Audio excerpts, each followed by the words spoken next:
I want to introduce Charles Beneke, who is the current president of Southern Graphics Council International and the Awards Committee chair.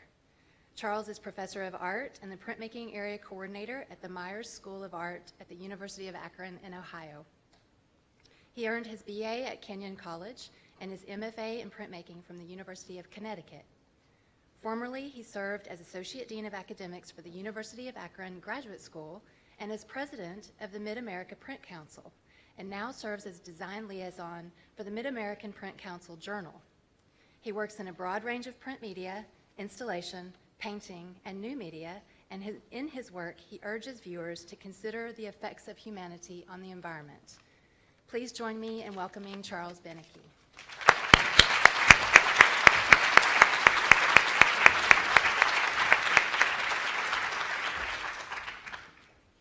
Good afternoon. When I was asked to make some remarks, I started putting thoughts together, but now standing here in front of all of you, all I just want to say is thank you. I feel incredibly grateful to be here with you all today.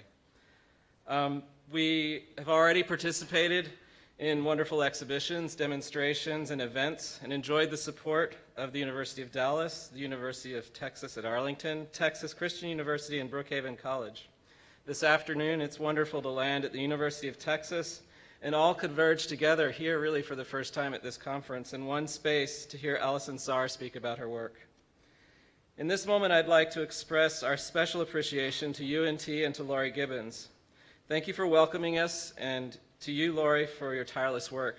Despite always being impressed by your energy and enthusiasm, I'm even more in awe of you and the rest of the steering committee that you're all upright and have smiles on your faces. Alison, your exhibition is inspiring. We're thrilled to honor you and present you with the Lifetime Achievement in Printmaking Award tomorrow evening. It's an award that's given annually to an individual who has made a truly outstanding mark on the printmaking world and leaves a legacy for us all. Thank you for your voice. Thank you for sharing your narrative. Thank you for not letting history rest quietly in peace. Thank you for driving the world forward with your perspective. And thank you for joining us this afternoon to speak about your work. We also must thank the Jordan Schnitzer and his family foundation. The Alison Saar prints in Mirror Mirror are from the collections of the Jordan Schnitzer and his family foundation. Thank you for your generosity, and thank you for joining us here today, hopefully soon. From a gathering of colleagues in New Orleans to our 47th annual conference here today, from the Southeastern Graphics Council to SGC International, we're a family of print fiends. If you joined us for our welcome address, you heard Boyd Sanders speak about our origins, and Sandra Murchison describe with heartfelt adoration the diverse organization that we've become through the leadership and individual contributions of so many members. You here today, each of you are defining the future, so thank you as well. I tell my students that at their cores, printmakers are relentless scavengers. We're always searching. If some technology falls out of fashion, we make it ours and it lives on. With each innovation, wait 5 minutes and you'll see it in some print nerd's process. We all know that from conferences that we collect people too. So thank you so much to UNT for welcoming us. Thank you, Alison Saar and Jordan Schnitzer. Whether you like it or not, you're one of us now. Welcome all of you to our community. Thank you.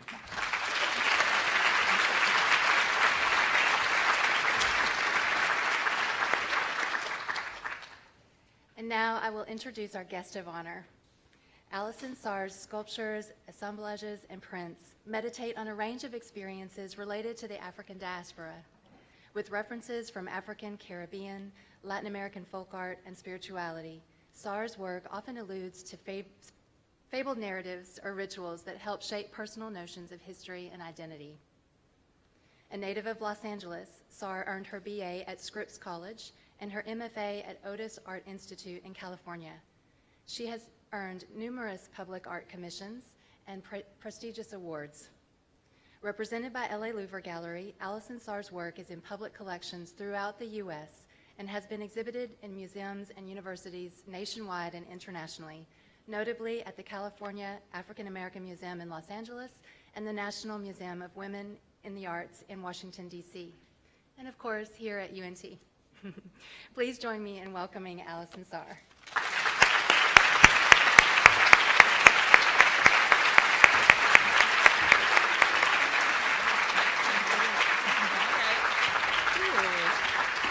Okay, so microphone adjusting first and foremost. Again, I'll start with many thank yous. Of course, thank you to the committee that nominated and awarded me this really prestigious award, and thank you for the entire SGCI community for whatever support, and it's great to be here. It's great to see so many friends. Many of the prints in the exhibition are come out of programs similar to what we have here with Print Laurie, that they're prints and presses within universities, and so I really love this idea of working with students. And as printmakers, you know, it's all about sharing, and it's all about giving and contributing, and it's just, you know, as an artist that works solo in her studio most of my time, it's a really rich time for me to be in a printmaking studio and working with people that know what they're doing, because I don't really understand printmaking that well, but also just to, you know, share ideas and things like that. So I appreciate that. And thank you, Laurie, specifically for the beautiful print that we've got brand new. We just signed it a couple of days ago before we framed it and put it in the gallery. And thank you to Tracy for the beautiful exhibition, and thank you to Jordan for being kind, and the Family Foundation for being so generous in lending the work, and also for supporting this amazing catalog. If you guys get a chance to see it, it's really spectacular, and it's my first hardcover, you know, sort of catalog, so it's a real big first for me, and I really appreciate that as well. Some of the presses that are present here, I know that we have Tamarind and Tandem and Paul Maloney Press, and of course Print, and I'm sure I'm forgetting a few because I'm nervous, but at any rate, it's great to see everybody here again, and why don't I just move on? Okay, thanks so much. I hope I got everybody. Oh, also thank you to Kimberly Davis, who is my who represents my work at LA Louver. Should you ever find yourself in LA, please come by and see some of the sculpture. So we proceed. So yeah, you know, I come from a family of printmakers. My mother was a printmaker initially, Betty Saar, and I actually spent my toddlerhood underneath presses at Long Beach State University.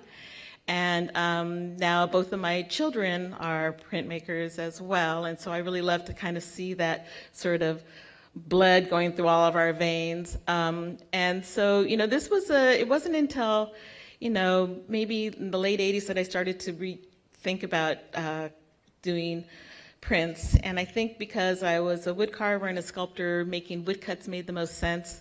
The sculptures that I do are very much inspired by German expressionists, and I think the prints are as well.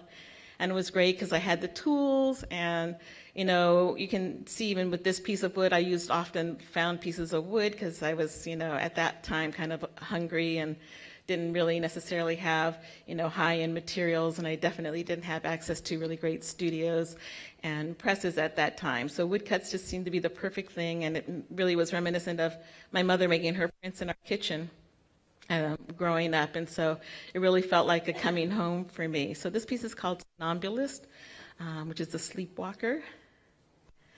And then when I moved to New York, I connected with some print publishers, Diane Villani and Riva Blumenfeld, and they helped get this piece called Ulysses put together. And of course, as you see, if you see the exhibit, I have a real strong attraction towards crazy paper. This is some Netflix cloud paper that has lots of holes in it and came folded, and so the folds are still a real evident part of it. But I like that once they got this ink on them and they became a skin. And so this is kind of, you know, Ulysses tying himself to the mast so he can hear the songs of the siren without throwing himself into the sea.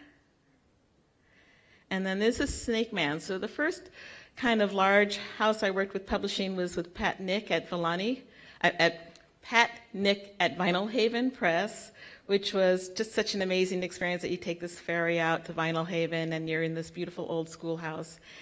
And they had this dump that was nearby. And so, I went down there and pulled out this old crackled linoleum and some other crazy things.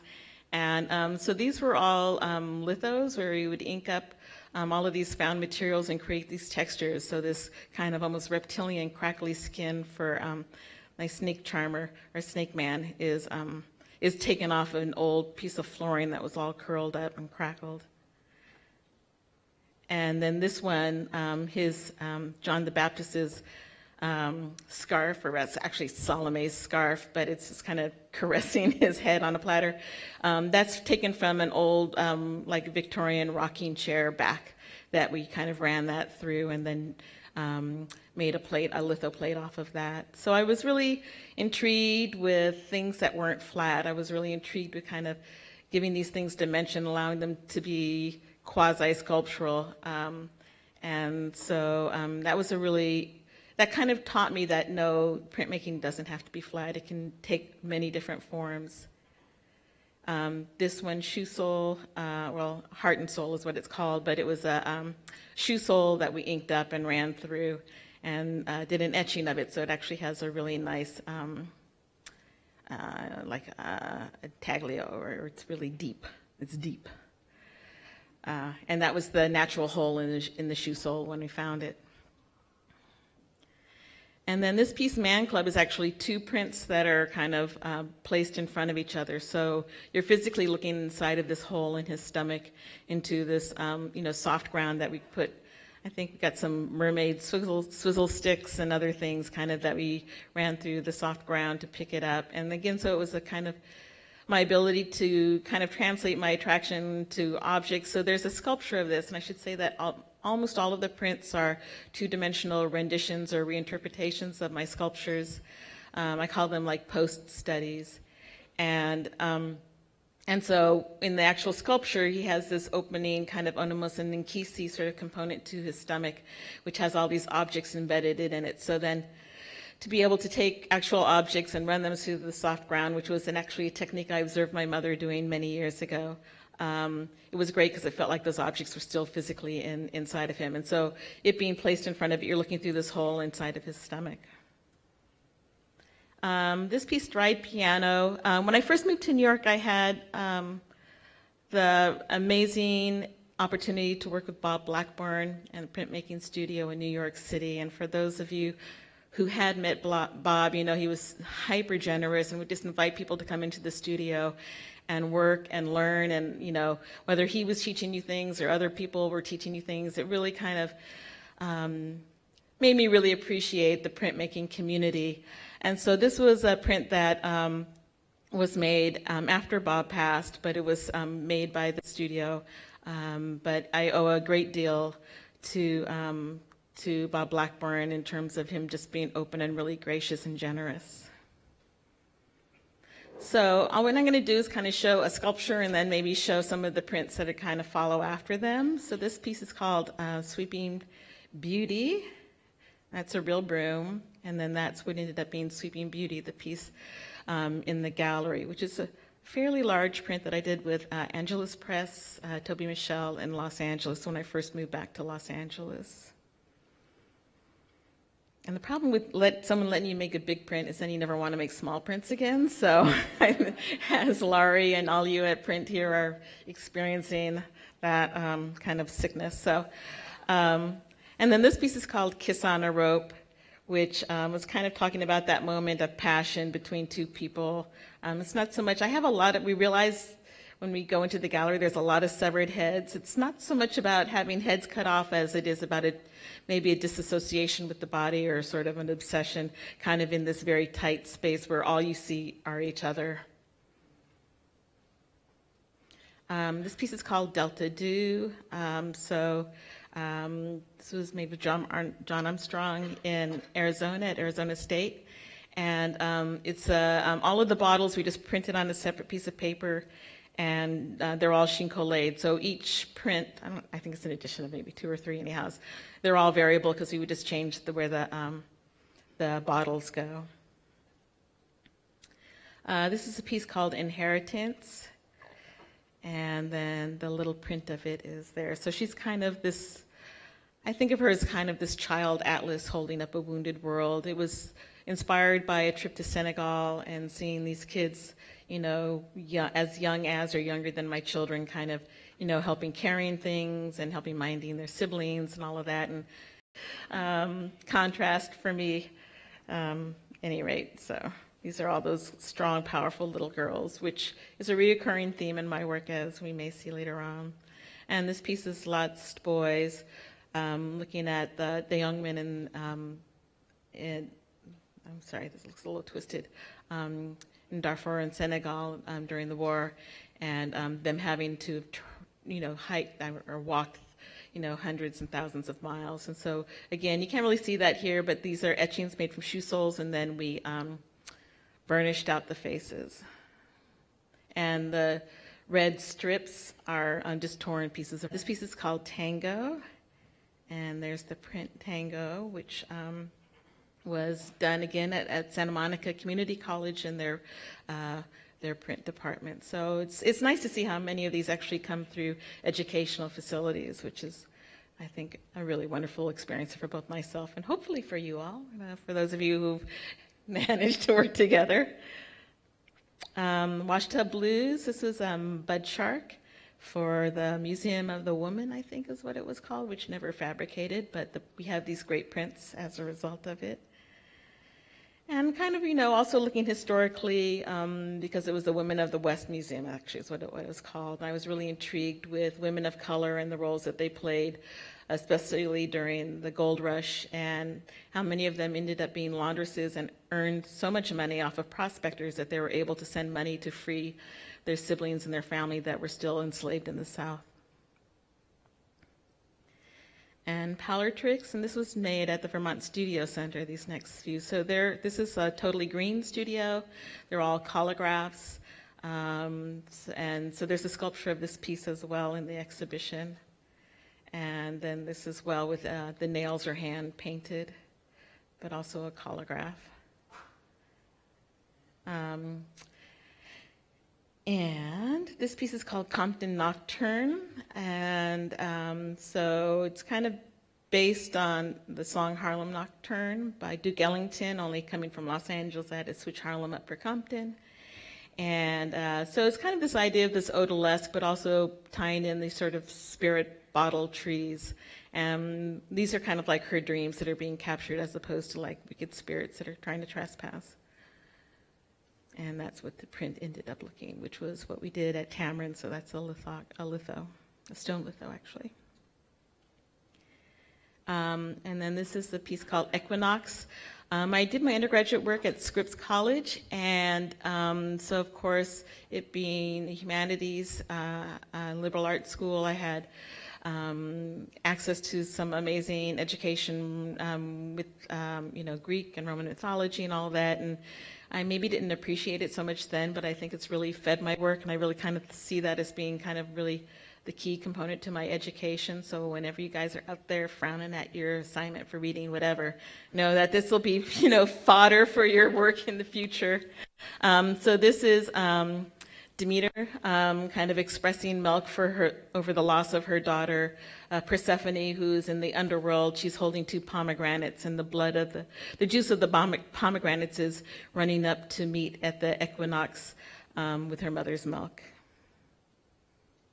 And then this was the print we did. So we then this was also at Tamarind, and we just that piece of paper that that's red and white, the milk and the pomegranate juice is just hand cut. And another piece called Coup de Grace. And this piece is called Shorn. I was, I think, in part celebrating and in part mourning my daughter moving out of the house and going to college, as many mothers and fathers as well will experience if they have at some point in their life. And so I did this piece, and she's basically cut off all of her hair with this shard of glass that she's holding. And then when I went to Tandem, we were able to translate that into a print, which is all woodcut. And so what was really wonderful with working with Tandem was they were allowing me to just bring in the weirdest stuff and This was, I had gone down to New Orleans for a residency at the Joan Mitchell Foundation, and had, on my way down, found some really beautiful old sugar sacks at an estate sale or, I don't know, flea market or something. I took those down and started doing drawings on them, and then I really thought, oh, this would be really great material for printing on. And so I had found this quilt that was like the underquilt, but these are all made out of sugar sacks, and you can see in the lower, left-hand, right-hand corner, you can see I think it's C&H Sugar, one of those, or you can see it when you go into the exhibition. And so this was a quilt that was made to go underneath a fancier quilt, but when I got it and I took it apart, it was so threadbare and so worn, and I love that it had stains. Lord knows where those stains came from, but I love that these materials had actually, experienced people living and people dying and people birthing babies and people having sex on them. And so Tan did not shy away from the crustability of these things. They were like really brave. And it's a very small edition. I think it's maybe an edition of 6, because that's as many pieces as we could get out of the quilt. And then we kind of decided to also run it, since we had made all these monstrous blocks, we decided to run it on paper as well. But I love that you can still see the seams, and where there's holes in the image, it's where there were holes or warns or torn areas in the actual quilt sugar sacks. So that got me rolling on all this. This is a piece called Cat's Cradle, which also exists as a sculpture. And Deluge, which we took this really beautiful Japanese paper and dragged it through a kind of swampy mix of dyes and shellac. And so I like that all these editions became variable editions, and that no two sheets of paper are the same. And I also love that by passing it through the shellac, it makes them very skin-like. It feels like a parchment. And since so much of my work is really about the body, to have that material feel very viscerally like flesh, it was really important to me. This is Mirror, Mirror, or Negress seeking, Mirror, Mirror, Mulatta seeking inner Negress. And, this is as close as I come to sort of, what would you call, self-portraits. In fact, I think the print is in the Museum of American Portraiture. So I guess they saw it as a portrait as well. But it's really about myself being biracial and identifying as African American, but looking white. And so this is a very light-skinned mulatto girl looking in a mirror that's made out of a skillet and seeing her black reflection in that. And then the print, we only get the back side of her. But these were also on really beautiful sugar sacks. I love these little fleur-de-lis ones. They're really great. And again, for these, the edition was limited in terms of how many sugar sacks we could find. And it has, you can see up in the little corner was like a mend. So I really loved where, again, these sacks would be used to sell sugar, but then used again and again, whether they're incorporated into dresses or used as sacks for other purposes, that they were constantly, being reinvented and reinvested. This piece is called Haint, and you guys know about Haint Blue? Haint Blue is the color you paint on your porch so haints don't be coming into your house and messing with you. And a haint will be a spirit that if you're walking down the street to you, she will come and jump in your bed and make your life miserable. So what we did with this one is, it's hard to tell. You can see a little bit of the sort of texture in it, but it was another sugar sack quilt that had been worn so thin that it was completely transparent. So it becomes like this veil. And so I love the idea of this sort of veiling of this spirit figure, that she's neither in this world nor that. She's between two worlds and problematic. And this was a piece I did with the Experimental Printmaking Institute, Curly Holton and Jace at Lafayette College. And so this was really the first time I had worked with silkscreen. And so it's a woodcut with all this Briar, Briars in the background. I think it's called Briar Patch Blues. A lot of pieces have blues in the back, in the last part of the name. I'm kind of hooked on it. But it was based on a figure that actually has, is made out of layers and layers of paper. She's about 8 feet tall, and I would paint brambles between the layers of paper, so it looks initially like she's got a really bad case of varicose veins, and then you look really close and you realize that these are brambles that are growing up through her skin, and if you look in her belly button, you see all of these cast brambles inside of her. And so as part of that series that I started doing with the cotton eater and having coming out of New Orleans, was looking, I guess I was there maybe 5 years after Katrina, and I was really sort of astounded when I would take my bike from the Esplanade down to the French Quarter. I would ride through the Treme to see house after house with red X's on them, and they hadn't been torn down. These properties were still abandoned, and they were condemned, not abandoned.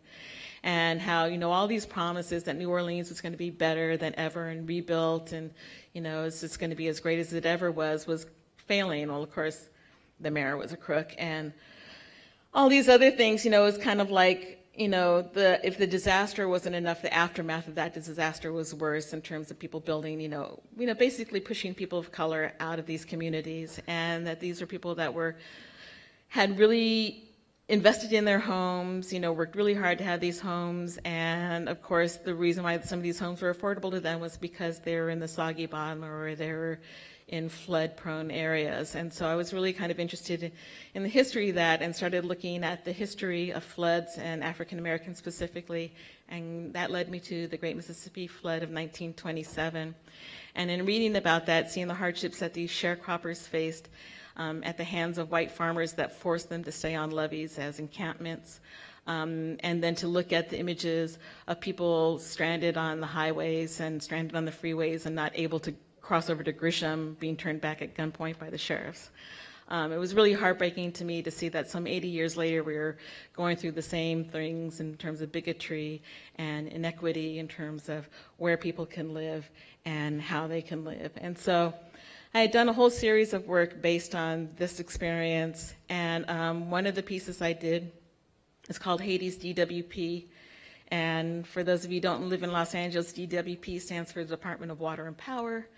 And this is looking at the 5 rivers of Haiti, each of which have their own properties to help you transfer from the world of the living to the world of the dead and to your voyage into the underworld. And so, and then this was kind of the queen of that exhibition, which was called Silt, Soot, and Smut. And then when it started to travel, the show was called Breach, talking about breaching of dams and river banks, but also breaching of promises to keep people safe and to take care of those in need. And so this is a woman who's kind of pulling down the middle of the gallery, and that's her title is called Breach. And that then turned into 2 prints that Tandem, 2 woodcuts that Tandem made. And it's a puzzle woodcut, so all of these color pieces, we were, I think we did it in 2 runs, the black run on top of all these color runs. But these are from feed sacks, which would be the sacks similar to what they would use to fill with sand to help build up the levees. And so I like that idea that the sacks history, and they're probably from around, these are from the 30s, so probably from around the same time that they could have actually been used in this sort of situation. And they're all unique. They all have different sound in their afterlife from after they were done being seed sacks. And so the female character is kind of like this Mami Wata, or this sort of water spirit kind of taking her things, her belongings, balancing them on her head. So, I'm like, not toying, but I like that sort of line where vulnerability and strength kind of come together, and to always have the work be more sort of hopeful that we are able to find that strength in vulnerable times. And then he is carrying all these tools and things that would have been used for helping build up the banks and the levees. African American men during 1920s, the multiple floodings, but leading up to the 1927 Mississippi flood, were forcibly conscripted to, without pay, to labor and work to build up these levees. And so, and if you were caught not working, then you could be shot on site or imprisoned. And then this is another piece called Black Bottom Stomp, which was, in this case, I just took a beautiful 1930s quilt that was pretty threadbare as well, but cut it up. And so again, each one is unique. So you can see on this one we have 3 different patterns of fabric underneath her. So I took them and dyed them all with indigo, and then reprinted on top of them. And then this was one of the first pieces I did with Paul Maloney at Maloney Printing in San Francisco, and also working he also partners with Pacific Northwest College of Art, where my kids went to school, and that's how I know Paul, is that he taught my daughter how to make prints, so it's really wonderful. But this is working on an offset press and building up layers of color, and then each time you do a pass, you pick up different colors. So they're all varied, they're all unique, and then having the black wood block on top. Well, this one, it's halfway on top and halfway underneath, because the brown goes on top and over it, underneath it at the same time. And this is going back to Tandem. I hope I'm not screwing any of these up. You all will forgive me if I do. But I did a series of portraits, again, blues portraits done on handkerchiefs. And so for high yellow blues would be a portrait of someone like myself, very light-skinned, mulatto, mixed-race girl. And she's got these very fancy, hand-tatted, vintage handkerchiefs that I collected over a period of time. And then her counterpart is printed on sugar sacks that I hand dyed with indigo and then hand tatted all the edges of them. So they're, kind of like, because of the color of her skin, she has less access to things that someone of light skin or like myself that could easily pass and have access to greater opportunities through employment and marriage or whatever. And then I did the guys as well. So this is Redbone Blues, or like a Marini fella. And he's kind of printed on handkerchiefs that were very similar to the handkerchiefs that my father used to have, these kind of really beautiful 1930s and 40s printed hankies. And then his counterpart was printed on shop rags, these red shop rags. And they had like little insignias. This one is stay alive, stay alert and stay alive, which was to mean that, if you keep your shop clean, you're not going to have injuries or accidents. But I love that it also really tied in nicely with I would like to say the current issue, but this is something that's been going on historically, but the shooting and the murdering of young black men by the policemen in our country. And what was also interesting, I think, was this logo came from Northwestern Railroad, which is the housing. I guess it's a turnaround house that the trains used to turn around that now houses Tandem. So it was also kind of a nice segue in terms of making these prints in the place where these rags may have been used at one point. And then this piece is Girl with the Pearly Earring. I started kind of working in these Topsy sort of characters, looking at Harriet Beecher Stowe and kind of trying to not reimagine, but sort of bring Topsy into another light. And so this is based, of course, on Girl with the Pearl Earring. The part of the story in Harriet Beecher Stowe's Uncle Tom Cabin is that someone accuses Topsy of stealing these pearl earrings, and even though she hadn't done it, she kind of like took the blame for it. And for me, I kind of saw that as her just being like badass, saying, yeah, I stole your earring, even though she hadn't. So I kind of liked that she just kind of stepped up to the plate and got back in their face and said, yeah, I did that, even though she hadn't. And this is the sculpture from the show that I just had last year, well, around this time a year ago at LA Louvre, called Topsy-Turvy, kind of looking and reimagining and maybe rediscovering Topsy and bringing her into maturity and into the powerful young lady that she was destined to become. And so in one of the chapters, I guess midway through, Eva, who is her kind of like mistress / play, Topsy was brought in to kind of like entertain Eva. Eva's on the deathbed. She's doling out strands of her golden hair to all the slaves who have gathered to mourn her passing at her bedside.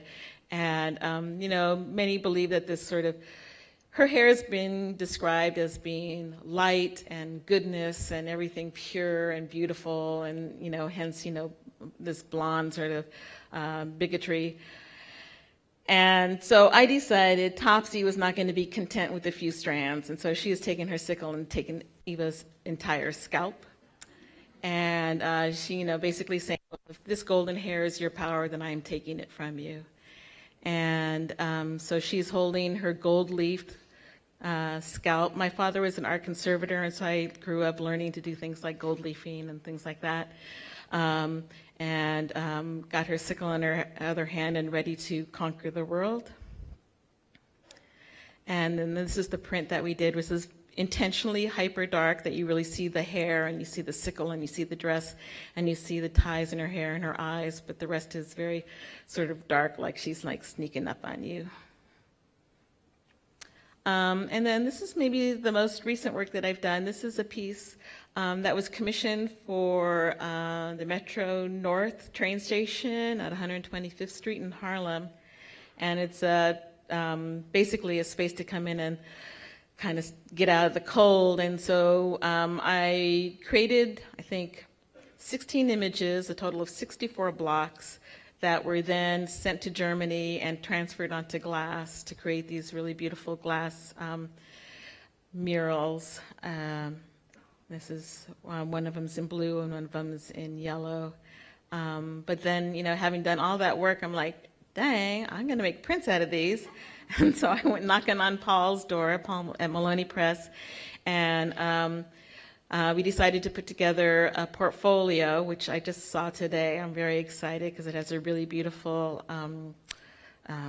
case for it and everything, very elegant, of these characters. So they're really kind of looking at, I think, you know, what was really striking to me, and I was at the Studio Museum in 1983, I think, and it was still Harlem. And when I go back now, there's like Marshall's and there's Starbucks and all of the great, you know, soul food, where M&M Soul Food is gone, and all these great places are being really gentrified. And so for me, I really felt it was important to create a body of work to have in that place that really talked about what this place was. And so they have some sort of memory of it, even if, you know, everything's going to be torn down, burned down, and whatnot. So these ended up being a series of 8 images.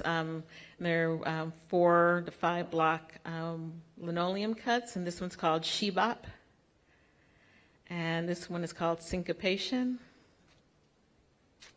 and this one is called Torch Song, and this one is called Hepcat, and this is Table for Two, and this one is Paradiddle Diddle. And this one's Jitterbug. Oh, and I think we have one more. And this one's called Haint and Hooch, or Hooch and Haint, one way or the other. And so, yeah, so I'm really thrilled. This is also kind of the first time they've been seen, so it is a premiere for this series of works as well, and we're still editioning them furiously, but thanks to Paul and his, excited to see this work come out.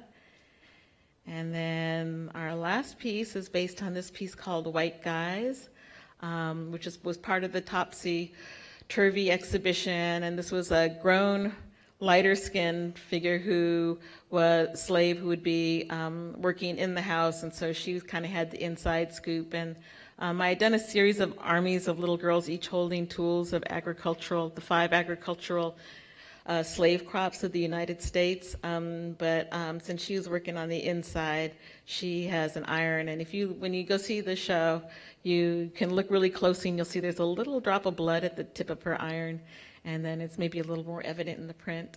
Got a little bolder. But so this was the print that I did with Print. Or is that how you say it, or you say P-R-I-N-T? I don't know. I'm asking you guys. Print press. Okay.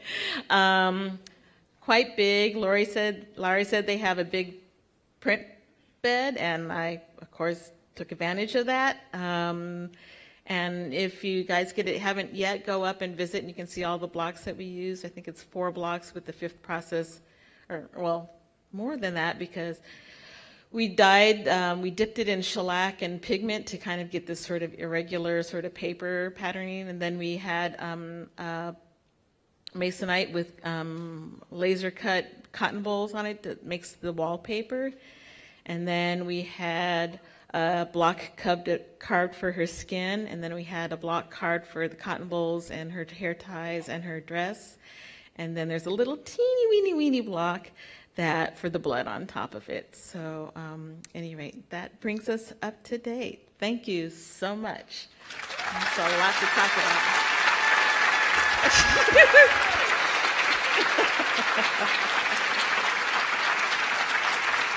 Thank you. Thank you, thank you. So do you have time for questions or? Okay. So I am told we have a little time for questions, but also, the reception is following that, and you can ask me away there as well. But sometimes it's nice in this venue where everybody can hear everything and everyone can have a chance. So are there any questions? I kind of covered everything, I think, huh? Well, oh, yes, Mary. Oh, I'm sorry, next to Mary, hi. Yes, we made lots of art. In fact, my mother used to rip us off. She would take our drawings and make etching plates of them. And I should say, as a plug for Mom, she is having a show that'll be opening either September or October at the Museum of Modern Art of her prints, which is really exciting, really, really exciting, because once she discovered assemblage, which she came to by taking other prints and cutting them up and putting in these windows, when she discovered that, she kind of, left printmaking behind. She sold the press, which I wish we still had, and just kind of moved on from there. So it's really great to have those things accessible and seen, and actually many of them are being collected by MoMA as well, which is really wonderful for us. So I hope it'll be up throughout the fall, I think. So if you find yourself in New York, go check that out. Yeah. And anyone else? Someone way in the back. Yes. We have the holla.